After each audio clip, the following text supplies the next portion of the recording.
লালবাগের হাজারদুয়ারি প্যালেসে। আর আজ আমরা এই হাজারদুয়ারি প্যালেসটা ঘুরে দেখব এবং বহু জানা অজানা তথ্য সেগুলো তুলে ধরব। ব্রিটিশ যুগের বাংলার এক বৈশিষ্ট্যপূর্ণ ঐতিহাসিক নিদর্শন হল হাজারদুয়ারি। বিশালাকার এই প্রাসাদে প্রত্যেকটি হল ঘর অনুপম সৌন্দর্য আলোকে সজ্জিত। বাংলার নবাবী আমলে স্থাপত্যকলার এক উজ্জ্বল প্রতিফলন হলো এই হাজারদুয়ারি প্রাসাদ, যার প্রাক্তন নেম বরাকঠি আর এর বিকল্প নেম নিজামুদ্দিন। এর নির্মাণ কাজ আরম্ভ হয় 9 আগস্ট 1829 খ্রিস্টাব্দে আর এর নির্মাণ কাজের সমাপ্তি হয় ডিসেম্বর 1837 খ্রিস্টাব্দে। এর নির্মাণ ব্যয় 16,50,000 স্বর্ণমুদ্রা আর এর উচ্চতা 80 ফিট আর দৈর্ঘ্য 130 মিটার এবং প্রস্থ 61 মিটার।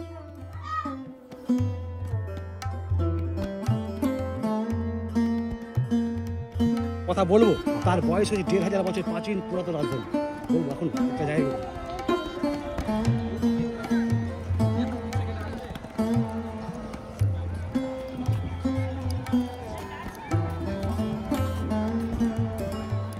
এই যে আমরা এখন হাজারদুয়ারি প্যালেসে ঢুকে গেছে আর এই যে এটা টিকিট ঘর। আর আমরা তো সব কিছু ঐতিহাসিক ব্যাপারে সব কিছু জানি না, তাই এখন আমরা একটা গাইড নিয়েছি। এই যে আমাদের গাইড বাবু, আপনার নামটা বলুন। নমস্কার, আমি শঙ্কর মন্ডল, মুর্শিদাবাদ টুরিস্ট গাইড। আমার কন্ট্যাক্ট নম্বর 9647330991। ওনাদের আপনাদের দেখাতে চলেছি হাজারদুয়ারি নিয়ে, হাজারদুয়ারি পুরো কম্পারেশন জিনিসগুলো। এই যে ইউলেকালা বিল্ডিং, এই বিল্ডিংটির নাম হচ্ছে হাজারদুয়ারি। হাজারদুয়ারি নাম হওয়ার কারণ হাজারদুয়ারি প্রাসাদে আসল নকল মিলিয়ে টোটাল 1000টা দরজা থাকা দরুন নাম রাখা হচ্ছে হাজারদুয়ারি। হাজারদুয়ারির সঙ্গে নবাব সিরাজউদ্দৌলার কোনো সম্পর্ক নেই, কারণ সিরাজউদ্দৌলার মৃত্যুর 72 বছর পর হাজারদুয়ারি প্রাসাদ নির্মাণ করেছিলেন মির্জাফরের পঞ্চম পুরুষ নবাব নাজিম হুমায়ুন শাহ। ইনি কিন্তু মির্জাফরের বংশধর, মির্জাফরের 5th জেনারেশন হাজারদুয়ারি বিল্ডিংয়ের প্রতিষ্ঠাতা। 1829 9 আগস্ট বিল্ডিংটার কাজ শুরু হয়। 1837 সালে বিল্ডিংটার কাজ কমপ্লিট হয়। দীর্ঘ তৈরি করতে সময় লেগেছিল 8 বছর। তৈরি করে তখন তাদের খরচা হয়েছিল 16.5 লক্ষ টাকা। আমি টাকা বলে উল্লেখ করলাম, এখানে কিন্তু টাকা বলে উল্লেখ করা হয়নি, এখানে উল্লেখ করা 16.5 লক্ষ মুদ্রা। মুদ্রা কত অর্থ হচ্ছে, হয় স্বর্ণ মুদ্রা নতুবা রূপ মুদ্রা। 16.5 লক্ষ কালে মুদ্রা খরচ হয়েছিল এই প্রাসাদ নির্মাণ করতে। হাজারদুয়ারির ফ্রন্ট সাইড এবং ব্যাক সাইড দেখতে হুবহু সেম একই রকম। ফ্রন্ট সাইডে ওটা সিঁড়ি আছে, ব্যাক সাইডে কোনো সিঁড়ি নেই। হাজারদুয়ারির আর্কিটেকচার হচ্ছে ইটালিয়ান ইউরোপিয়ান স্ট্রাকচার, যাকে বাংলায় বলা আছে গথিক স্ট্রাকচার। আপনি কলকাতায় মেডিকেল কলেজ, কলকাতায় রাজভবন, শ্রীরামপুর কলেজ যা কিছু দেখবেন এই আর্কিটেক্ট তৈরি করে। হাজারদুয়ারি প্রাসাদে কোনো নবাব বা কোনো বেগমরা বসবাস করতেন না বা থাকতেন না। হাজারদুয়ারি সেখানে নবাবী আমলে রাজদরবার বিচার সভা, 3টে স্টেট বা 3টে রাজ্যের ক্যাপিটাল ছিল সেখানে মুর্শিদাবাদ, বাংলা, বিহার, উড়িষ্যা। আর সেখানে হাজারদুয়ারি ছিল রাজদরবার বিচার সভা। এর একটা হচ্ছে ফেরেস্তা বসে অফিসিয়ালি কাজ করতেন, দোতলায় বসে দরবার বিচার সভা, আর 3 তলায় ব্রিটিশদের থাকার গেস্ট হাউস। কোনো নবাব বা কোনো বেগমরা এখানে বসবাস করতেন না অথবা থাকতেন না। এটার সঙ্গে সিরাজের কোনো সম্পর্ক নেই, কারণ সিরাজের মৃত্যুর 72 বছর পর তৈরি করেছে নবাব নাজিম হুমায়ুন শাহ। সম্মুখে যে বিশাল বড় সাদা বাড়ি দেখতে পাওয়া আছে, এই বাড়িটির নাম উর্দু ভাষায় বলা হয় ইমাম বাড়া, আমরা বাংলা ভাষায় বলে থাকি ইমাম বাড়ি। ইমাম বাড়া জিনিসটা হচ্ছে মুসলিম ভাইদের ধর্মীয় স্থান আর ধর্মীয় জায়গা। এই বাড়িটিকে ওপেন করায় খোলা হয় শুধুমাত্র বছরে 10টা দিন মহরম অকেশনে। সেই মহরমের 10টা দিন হিন্দু মুসলিম সকল জাতি সকল ধর্মের লোককে ইমামবাড়ায় প্রবেশ করে দেওয়া হয়। তাহলে ইমামবাড়াতে কী রাখা আছে? ইমামবাড়াতে রাখা আছে ইমাম হোসেনের পাথরের উপরে পায়ের ছাপ, হাতের ছাপ এবং হাসান হুসেনের ইসলামিক ধর্মীয় আলাম পাঞ্জা তাজিয়া। যে সকল জিনিসগুলো সামনে রেখে মহরমের 10টা দিন শিয়া মুসলিমরা মহরমে শোক পালন করে, শোক মাতম করেন। কেউ চাকু দিয়ে বুক কাটেন, কেউ পিঠ কাটেন। ইমামবাড়া তৈরি হয়েছিল 1847, অর্থাৎ ভারতবর্ষ স্বাধীন হবার 100 বছর আগে এই ইমামবাড়া তৈরি হয়। তৈরি করেন নবাব নাজিম ফিরাদুন শাহ মির্জাফর 6th জেনারেশন, অর্থাৎ হাজারদুয়ারির বাড়ির মালিকের ছেলে। ইমামবাড়ির চওড়ায় 207 মিটার। এশিয়া মহাদেশের মধ্যে যতগুলো ইমামবাড়া আছে, চওড়ায় সবচেয়ে বড় ইমামবাড়া মুর্শিদাবাদের ইমামবাড়া। ইমামবাড়ির ভালো করে লক্ষ্য দেখুন, 3টে ভাগের ভাগ করা আছে, 1টা 2টো 3টে। এই 3টে ভাগকে বলা হয় ডান দিকটা মুসাফিরখানা, বাঁ দিকটা লঙ্গরখানা, মিডিল পয়েন্টটা ধর্মস্থান। অর্থাৎ নবাবী আমলে যে সকল ব্যক্তিরা আসতেন দূর দূরান্ত থেকে মুর্শিদাবাদের মহরম দেখার জন্য, ডান দিকে ছিল থাকার ব্যবস্থা, বাঁ দিকে ছিল বিনা পাতা বিনামূল্যে খাবারের ব্যবস্থা, আর মাঝখানটা ধর্মস্থান। মুসলিমদের মধ্যে 2টো ভাগ আছে, শিয়া এবং সুন্নি। অ্যাকচুয়ালি মহরমটাকে গুরুত্ব দিয়ে পালন করেন শিয়া মুসলিমরা। মহরম চলাকালীন শিয়া মুসলিমদের বাড়িতে কোনো আনন্দ অকেশন অনুষ্ঠান টোটালি বন্ধ। মহরম পার হয়ে যাওয়ার পর তারপর আবার নতুন করে সব কিছু শুরু করা হয়। মহরমটা যে মুসলমানদের কাছে একটি শোক উৎসব। তৈরি করেন নবাব নাজিম ফিরাদুঞ্জা মির্জাফরের ষষ্ঠম পুরী। এটা শুধুমাত্র খোলায় বছর 10 দিন। এছাড়া খোলায় স্থানীয় লোকাল লোকের জন্য প্রত্যেক বৃহস্পতিবার 2 ঘন্টা করে বৈকাল 4টে থেকে সন্ধ্যে 6টা পর্যন্ত। তখন যদি কোনো পর্যটক কোনো ভিজিট মনে করে আমি দেখবো যাবো, তিনিও যেতে পারে।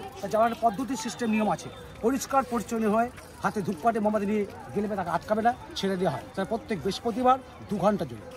আর এই যে মাঠে সারা মসজিদ, এখানে এটা যে সকল পর্যটকরা এসছে মুর্শিদাবাদ ঘুরতে ভাবেন এটা কোনো মসজিদ হবে, আদৌকের মসজিদ নয়, এটা পবিত্র স্থান, নাম হচ্ছে মদিনা।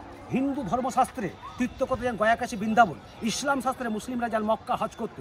তখনকার দিনে যে সকল গরিব দুঃখী মানুষরা অর্থের অভাবে সময়ের অভাবে যেতে পারত মক্কা হজ করতে, তারা হজের পুণ্য অর্জনটা তারা কাজটা এখানে এসে করতেন। এটা সিরাজউদ্দৌলার একমাত্র স্মৃতি, নাম হচ্ছে মদিনা। যে সকল পর্যটক এসেছেন মনে একটা আশা নিয়ে এসেছেন যে আমি মুর্শিদাবাদ যাচ্ছি সিরাজউদ্দৌলার ঐতিহ্য সেই দেখতে। এখানে সিরাজউদ্দৌলা বলতে কিছুই নেই। যা কিছু দেখবেন মুর্শিদাবাদ ঘুরবেন এসবই মির্জাফরের বংশধরের বা অন্য নবে। কারণ সিরাজউদ্দৌলা নবাবী করেছিল মুর্শিদাবাদ শহরটায় 11 মাস 1 বছর পূর্ণ করতে পারেনি, তারা ওনাকে মার্ডার করে দেওয়া হয় বা মেরে ফেলা হয়। সিরাজউদ্দৌলা কী কী রয়েছে? 3টে জিনিস। এই 3টে জিনিস কী কী রয়েছে? গঙ্গার পশ্চিম পাড়ে খোশবাগ, ওনার সমাধিক্ষেত্র, ওনার অল ফ্যামিলির কবর। গঙ্গা নদীর পূর্ব পাড়ে হাজারদুয়ারির সম্মুখের সামনে রয়েছে পবিত্র স্থান মদিনা।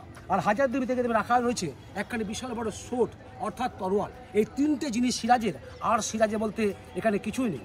মুর্শিদাবাদ শহরটায় 18 জন নবাব এখানে নবাবি করেছেন। তার মধ্যে 5 জন ছিলেন স্বাধীন নবাব, নিজেদের ইচ্ছা মতো যে কোনো কাজ করতে পারতেন। এই 5 জন কারা?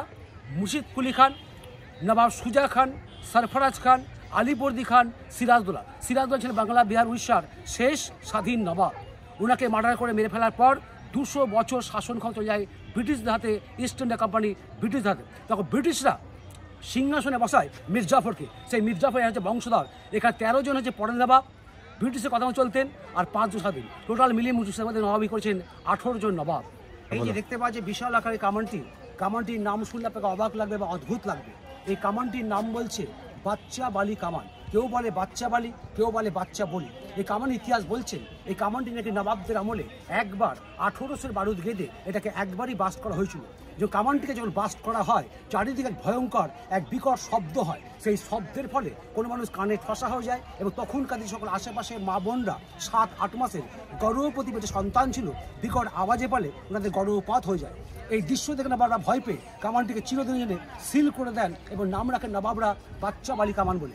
সেই নামে ইতিহাসের পাতায় আজও বহন করছে। এর নাম হচ্ছে বাচ্চা বালি কামান। কেউ বলে বাচ্চা বালি, আবার কেউ বলে বাচ্চা বলি। কামানটি ভালো করে লক্ষ্য দেখুন। কামানটি দেখলে মনে হবে লোহাকে গালিয়ে ঢালাইকে তৈরি করে, কিন্তু আদৌই না। এই কামানটি তৈরি করা ছিল গোল গোল বড় বড় রিংকে পিটিয়ে তৈরি করা। তার প্রমাণ আপনি যদি সামনে আসুন, আমার আঙুলে দিয়ে ফলো করুন।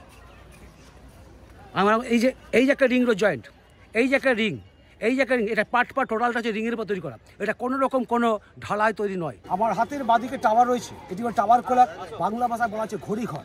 নবাবী আমলে রিস্ট ওয়াচ বা হাত ঘড়ি কোনো প্রচলন ছিল না। একমাত্র ঘড়ি ইউজ করতো রাজা মহারাজা, জমিদাররা, ব্রিটিশরা পকেটে চেন দেওয়া পকেট ঘড়ি। সেকালে হাত ঘড়ি ছিল না। তখনকার দিনে হাজারদুয়ারির স্টাফরা, কর্মচারীরা ঘড়ির টাইম দেখে কাজ যেখানে জয়েন করতেন, ছুটি সেটা করতেন এই ঘড়ি দেখে। এতে চাবি দিতে লাগতো বছরে 2 বার, 6 মাস অন্তর 2 বার চাবি দিলে সারা বছর এই ঘড়ি চলতো। কিন্তু দুঃখের বিষয় ঘড়ি খারাপ, অচলে পড়েছে, বর্তমান ঘড়ি চলে না, ঘড়ি পুরোপুরি নষ্ট। একটু ক্যামেরা দিয়ে ঘোরাবেন। সামনে দেখতে পাচ্ছি একটি মসজিদ, এটা বলা হয় পিলা মসজিদ বা হলদে মসজিদ। নবাবী আমলে যে সকল ব্যক্তিরা এখানে আসতেন সেই সকল ব্যক্তিদেরকে যেন নামাজি, যে নামাজ পড়তে নামাজি বলা হয়, সেই নামাজি ব্যক্তিদের নামাজের সময়ের পরে ওখানে গিয়ে উঠে নামাজ পড়তেন। ওটা নামাজ ক্ষেত্রে আজও ব্যবহার করতে যায়, কোনো নিষিদ্ধ নেই, কোনো বারণ নেই। যদি কোনো ব্যক্তি নামাজ সময় হয় সে ব্যক্তি উপরে উঠে গিয়ে নামাজ পড়তে পারে। ওটা বলা হয় পিলা মসজিদ বা হলদে মসজিদ। এই মসজিদের পেছন সাইডে বয়ে আছে ভাগীরথী গঙ্গা নদীর ধারা। এই নদীটাই কলকাতাকে নাম হচ্ছে হুগলি নদী। আগ্রা তাজমহলের পাশ দিয়ে বয়ে আছে যমুনা নদী, আর হাজারদুয়ারির পাশ দিয়ে বয়ে আছে ভাগীরথী গঙ্গা নদী। এই নদীর নাম হচ্ছে কলকাতাকে হুগলি নদী। আমি আগেও বলেছিলাম, আবার বলছি, এটি হাজারদুয়ারির ফ্রন্ট সাইড। এর ফ্রন্ট সাইড এবং ব্যাক সাইড দেখতে হুবহু সেম একই রকম, তবে ফ্রন্ট সাইডে ওটা সিঁড়ি আছে, ব্যাক সাইডে কোনো সিঁড়ি নেই, দেখতে একই রকম। এবং টোটাল বিল্ডিংটা দাঁড়িয়ে রয়েছে 12 বিঘা জমির উপরে এই প্রাসাদ বা এই বিল্ডিং।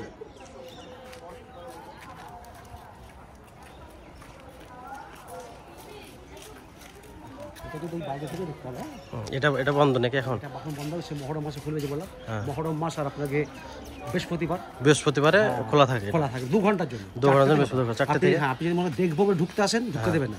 আপনার ঢুকতে গেলে পরিষ্কার পরিচ্ছন্ন হয়ে ধূপকাঠি মোমবাতি নিয়ে আসতে পারে, আপনার ছেড়ে আটকা নেই।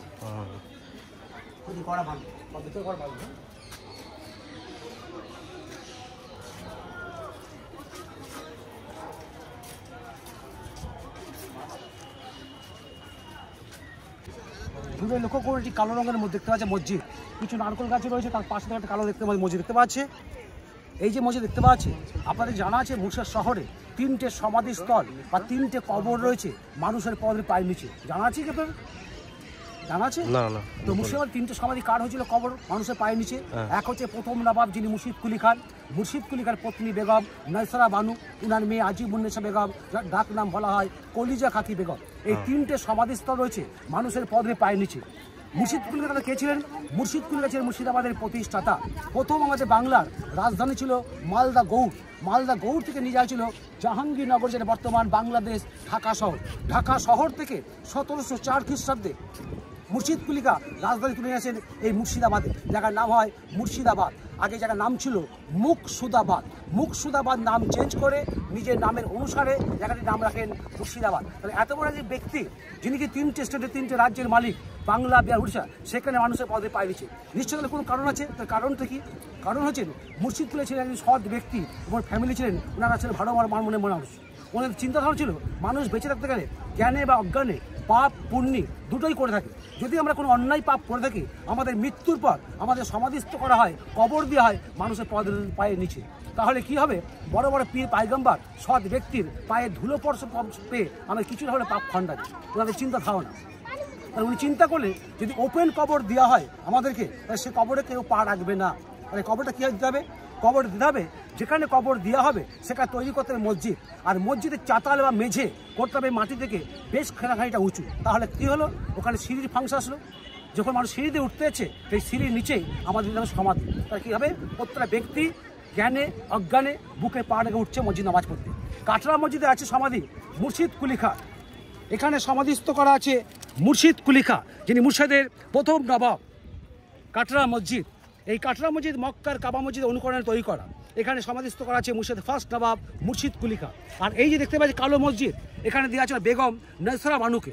আর ওদিকে জাফরাগঞ্জের দিকে দেওয়া আছে ওনার মেয়ে আজিমুন্নেসা বেগমকে। এই 3 জায়গায় 3টে মসজিদ রয়েছে। 3টে মসজিদে সমাধিস্থ রয়েছে মানুষের বদরি পায়ের নিচে মুর্শিদ কুলিকার পত্নী বেগম এবং নয়সরা বানু। আপনি যে মুর্শিদ দাঁড়িয়ে রয়েছেন, এই মুর্শিদের বয়সটি হলো 300 কয়েক বছর। কিন্তু অনেকে জানে না এই মুর্শিদ শহরে লুকিয়ে আছে আজ থেকে প্রায় প্রাচীন পুরাতন 1500 বছর পথের রাজধানী, যেটা গঙ্গার পশ্চিম পাড়ে। এখান থেকে 22 কিলোমিটার, বহরমপুর থেকে 12 কিলোমিটার, জায়গায় নাম আছে কর্ণ সুবর্ণ শশাঙ্কের রাজধানী, যার বয়স 1500 বছর প্রাচীন পুরাতন রাজধানী, যেটি অনেকে জানে না, অজানা। সেটা গঙ্গার পশ্চিম পাড়ে। এখান থেকে কাউন্ট করলে টোটাল স্টেপ ধাপ রয়েছে হাজারদি উঠবার 37 37টা, নিচেটা বাদ দিয়ে কাউন্ট করলে 36 36টা। আপনি এসেছেন কোথায়? মুর্শিদাবাদে। মুর্শিদাবাদটা হচ্ছে নবাবের দেশ। আর এখন যাবেন আপনি নবাবের দরবারে, তাই যেমন তেমন উঠলে তো হবে না। এখানে সকলকে উঠতে একটু নবাবি স্টাইল।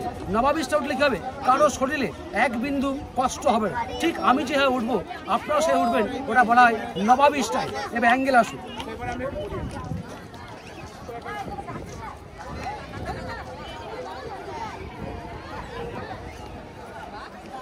এখন উঠছে, কীভাবে উঠতে হয় সেটা দেখাচ্ছে।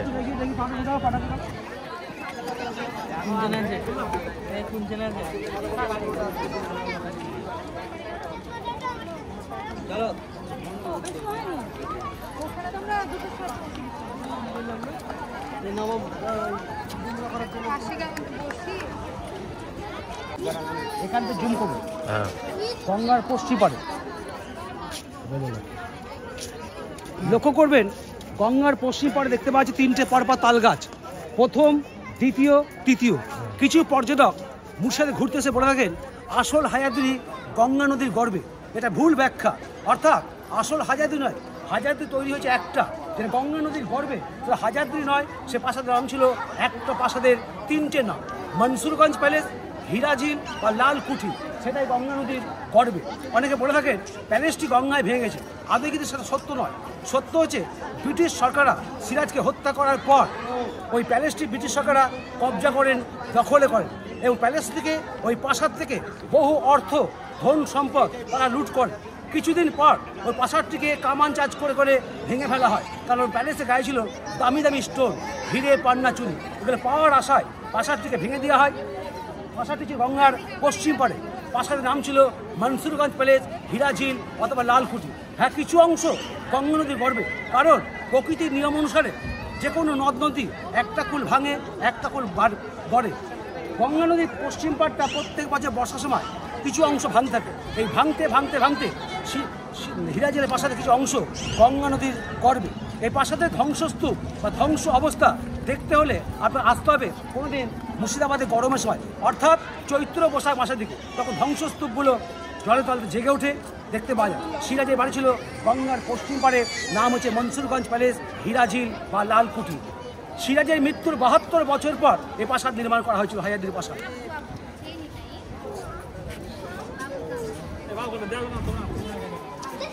আপনারা তো লোকমুখে শুনেছেন হাজারদুয়ারিতে নকল দরজা রয়েছে, অবশ্যই রয়েছে। এটি আসল দরজা, এরকম দরজা রয়েছে 900, আর 100 রয়েছে ফলস দরজা। 900 অরিজিনাল, 100 ফলস, টোটালকে যোগ করতে আছে 1000, নাম হচ্ছে হাজারদুয়ারি। এটা আসল, এটি নকল। এটি নকল দরজা, এটা কোনো দিন বা কোনো সময় খুলবে না, যেহেতু বাইরে রয়েছে দেখে মনে হচ্ছে, বোঝা যাচ্ছে যে এটা নকল দরজা, কিন্তু ভিতরে এই দরজাগুলি এমন করে ফিনিশিং কাজ করা রয়েছে যে দরজা আজও দেখলে মনে হবে অরিজিনাল, আসল দরজা। বলি, আপনি যে টিকিটটা কাটলেন 25 টাকা করে হাজারদুয়ারি টিকিট, এই টিকিটের ভ্যালু হচ্ছে সকাল 9টা থেকে দেখার টাইম বৈকাল 5টা পর্যন্ত। সকাল 9টায় মিউজিয়াম ওপেন করেছে, মিউজিয়াম ক্লোজ বা বন্ধ হবে বৈকাল 5টা। হাজারদুয়ারির ভিতরে কে কতক্ষণ থাকবে, কতক্ষণ দেখবে, সময় তার নিজের ব্যক্তিগত। কেউ সেখানে আপনার বলবে না মুখ ফুটে এই কথা যে বেরিয়ে যান, এতক্ষণ দেখছে কেন। কেউ দেখছে 20 মিনিট, কেউ 2 ঘন্টা, আবার এমন লোক সকাল 10টায় হাজার ঢুকে 5টায় বেরিয়ে আসে। সময় আপনার নিজের। এখানে প্রত্যেক guide door to by door, gate by gate আগে জিনিসগুলো বুঝিয়ে দেয়, তখন জিনিসটা কাছে গিয়ে নিজেকে দেখতে হয়। কারণ ভিতরে সেন্ট্রাল গভর্নমেন্ট আন্ডারটেকিং মিউজিয়াম, এখানে ভিতর জোরে কথা বলা মাথা, সাইলেন্স করা মাথা। আগে পর্যটকরা যে জিনিসটা জানছে, বুঝে নিচ্ছে, তো কাছে গিয়ে নিজের মতন করে ইচ্ছা মতন দেখছে। দেখার সময় যে আপনার নিজে। আচ্ছা, এখানে কিন্তু মিউজিয়ামে জিনিসটা রেকর্ডিং করা যাবে না। এখন স্টপ করে আমি যখন বলবো অন করতে, তখন অন করবো, কারণ যে কথা আমি বলবো সেটা করবো। আচ্ছা, বলো।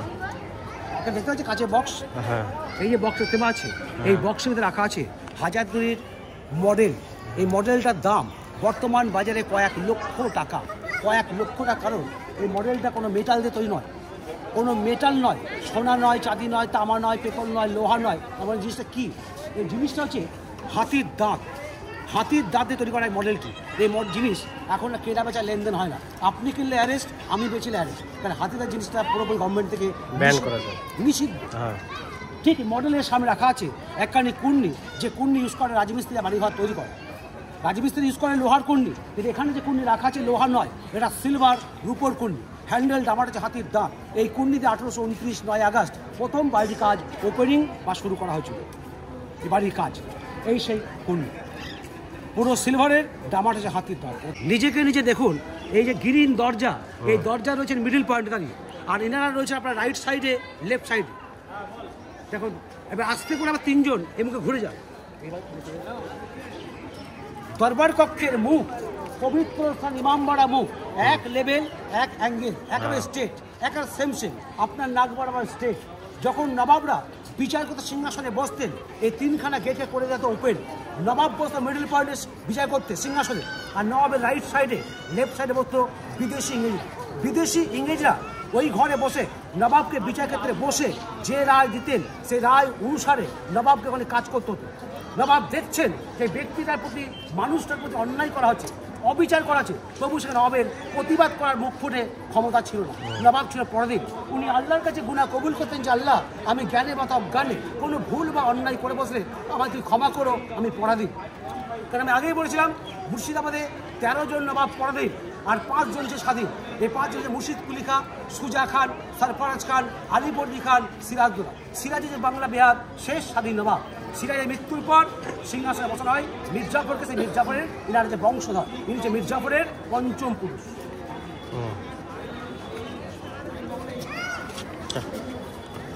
এই গেটটা এক্সিট, এখান দিয়ে বেরিয়ে চলে আসলে সিকিউরিটি আপনাকে আর ঢুকতে দেবে না। যতক্ষণ চৌকোটের ভিতর দিয়ে থাকবেন আপনাকেও বার করে দেবে না, টাইম আপনার নিজের। বিল্ডিংয়ের লেফট সাইড রাইট সাইড যেদিকে যান রাউন্ড রাস্তা ঘুরছে, ঘুরে ফিরে বারবার আপনার আসতে হচ্ছে গেটের সামনে। যখন আমি দেখবো না বেরিয়ে যাবো, এখান থেকে বেরিয়ে এসে বেড়াবার রাস্তা আছে এখানে। এন্ট্রেন্স বা প্রবেশ পথ নিচ দিয়ে, এক্সিট বা বাহির পথ হচ্ছে ওই জানলা খোলা রয়েছে, ওটি যে অস্ত্র ঘর। ওই অস্ত্র ঘর যেখানে গিয়ে শেষ হবে, যেখানে অস্ত্র শেষ সেখানে রয়েছে উপরে ওঠার সিঁড়ি। সেই সিঁড়ি উপরে উঠে পুরো রাউন্ডটা ঘুরে আমি যে গেট দেখিয়ে আনলাম সেই গেট দিয়ে বেরিয়ে আসছেন। ওটা বেড়া বাস্তব, এটা প্রবেশ গেট, ওটা বাহির পথ। হাজারদুয়ারির এ পাশে যে কামান রয়েছে, সিংহের ও পাশে যে কামান রয়েছে, সেই ওপাশটি দুটো কামান একই কামান। এই কামানের নাম বলছে গাদা কামান বা সেলামিত। নবাবী আমলে হাজারদুয়ারিতে সেখানে কোনো নামি দামি লোক আসলে পারে কামানে গোলা ভরে উপরমুখী বাস করে ওনাদের সম্মান জানাতো বা ওয়েলকাম জানা হতো। এটা সেলামিত, বাংলায় বলা হয় গাদা কামান। দুপাশে দুটো সিংহ বলেছে। এই সিংহগুলো সম্বন্ধে যদি কাউকে জানতে জিজ্ঞাসা করা হয় যে সিংহ করার উদ্দেশ্য, অনেকে বলে থাকে যে সিংহ করার উদ্দেশ্য হচ্ছে হাজারদের সৌন্দর্য বাড়ানো যায়। আদৌ কিন্তু নয়, এত ইতিহাস লুকিয়ে রয়েছে। অর্থাৎ ব্রিটিশরা বলতেন জঙ্গলের পশু রাজা যে লায়ন, আর গোটা ওয়ার্ল্ডের রাজা আছে ইস্ট ইন্ডিয়া কোম্পানি ব্রিটিশরা। আর ব্রিটিশ একটা সব গোটা ওয়ার্ল্ড তারা শাসন করেছে। তাদের সিম্বল হচ্ছে সিংহগুলি। ভারতের সিম্বল হচ্ছে অশোক স্তম্ভ, আর ব্রিটিশ সিম্বল ছিল এই যে সিংহ। তো গাইজ আপনারা তো সবই তথ্য শুনলেন, জানলেন। আমাদের গাইড বাবু সব কিছু বললো। তো এখন আমরা এই গেট দিয়ে, এখন এই যে নিচের এই গেট দিয়ে ঢুকবো ভিতরে ক্যামেরা অ্যালাউড নাই, তাই আমরা ক্যামেরা বন্ধ করব, দিয়ে তারপরে বেরিয়েছি। সো গাইজ আজকের ভিডিও এখানেই শেষ করলাম। তো চ্যানেলটা সাবস্ক্রাইব করবেন যদি ভিডিওটা ভালো হয়ে থাকে, বেল নোটিফিকেশনটা অন করে দেবেন যাতে পরবর্তী ভিডিও আবার সঙ্গে সঙ্গে দেখার জন্য।